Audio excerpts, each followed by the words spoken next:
Okay. Now, so we covered the entrance of the time. What was number 2? Covering the aura.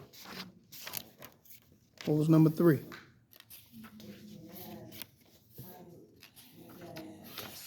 Avoiding the impurities. Number 4.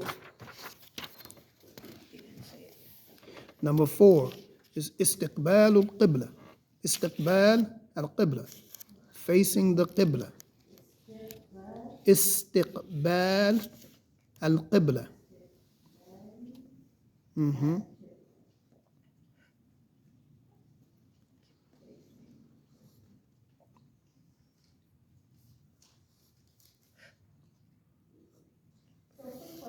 No. You say you're avoiding impurities, that would include the extension and remove. Say that again.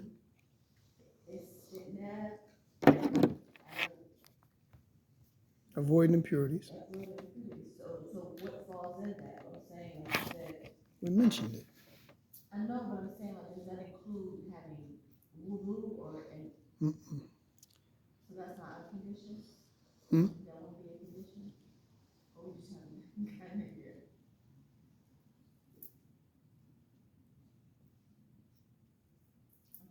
Nobody?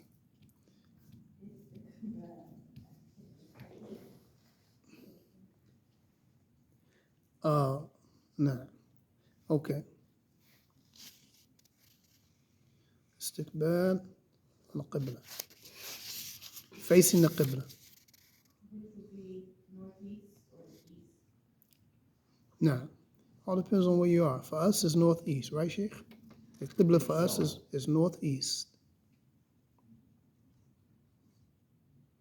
And then, of course, this has some details connected to it.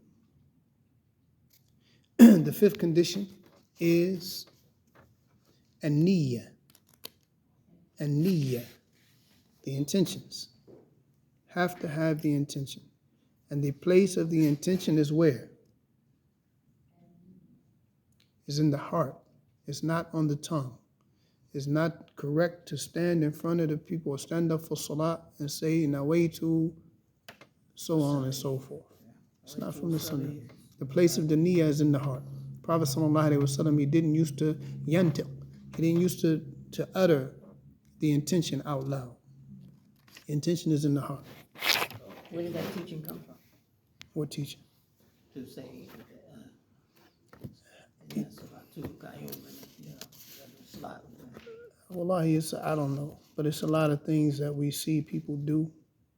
And we, sometimes we respect them, we love them, and we watch them. Sometimes they may have taught us some things early, some people we met early. And most of them, a lot of times, they don't mean any harm. They just don't know. They're just doing what you do, following somebody that they seen do it before them, not really knowing why themselves. But remember, whenever we have an issue of ibadah, we have to have some precedence for it in the Quran and the Sunnah. It might sound like a silly question, but is it permissible to make that intention in English, or is it just It's in your heart. So you bring into mind what it is that you're about to do, whatever that intention may be. Salat, fasting, zakat, sadaqah, anything that you intend to do, the place for that intention, it begins in the heart, not on the tongue. And this is also connected to sincerity, right?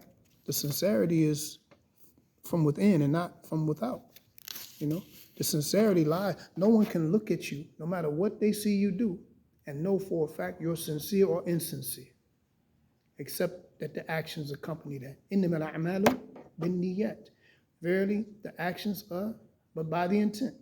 So the actions and the intentions and the action have to coincide. They have to resemble one another. You can't possibly think that you can do something wrong, harm people, disobey Allah with pure and sincere intentions for the sake of Allah, right? You don't see nobody saying Bismillah before they turn up a 40 ounce of wine or liquor or some type of drug or something, right? You had to be foolish. Maybe they say Astaghfirullah, but hopefully, but they don't say Bismillah. I couldn't imagine that. Say Bismillah and go commit rape or, senseless murder or robbery or something like that in the name of Allah. Alhamdulillah. Right? So,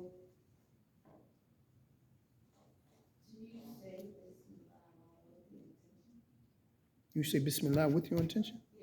Oh, the intention is in the heart. But Bismillah is the utterance that you say according to the need for it, right? So if you say, for example, like with the salah, you bring the intention to the heart, but when it's time to say Bismillah ar-Rahman ar-Rahim, you say Bismillah ar-Rahman ar-Rahim. You utter it even if it's not out loud. I mean, yeah. So it's not Ramadan, and you're fasting. Just the whole fact that you're like, you know what? You're saying it to yourself. You're not saying it out loud. That's considered meditation. Yes, consider the intention, but once again, it depends on what type of fast. If it's a fast that is optional, then you can make this intention anytime during the day if you haven't eaten. But if it's a fast that's obligatory, like Ramadan, or making up a fast that you miss in Ramadan, then you have to do it either the night before at the time of suhoor. Not after you say, oh man, I ain't ate nothing, it's 12 o'clock, let me fast. No. Yeah. You can do that with an optional fast, but not an obligatory fast. But with the optional one, it's up to the Lord, right? According to who? Is it according to who? Yeah, I'm saying. I thought I heard this for sure. Okay, well, we respect Hanif and his knowledge, and I thought it was a question. yeah, that could be his opinion. Hanif, Hafidhullah, his specialty was Hanafi. He studied Hanafi fiqh. So, his fiqh is Hanafi, even though he, is not a muqallid like that, a blind following Hanafi, where you just take one rigid Hanafi position on everything, because even the scholars of the Hanaf, the scholars who are Hanafi scholars, they even differ amongst themselves. Remember, Imam Abu Hanifa, his two major students, his one student, Abu Yusuf, differed with him in two-thirds of his madhab. Yeah. So it's possible that you can differ with your scholar without losing respect for him or dishonoring him. You know what I mean? He dishonors himself by wanting to fight you because who you think you are, your teacher, then he would dishonor himself. But it's all about the evidence. We don't follow the imams for the sake of following the imams. We follow them because they're guiding us to the correct understanding of the sunnah of the Prophet ﷺ. Let's pray and then we'll come back.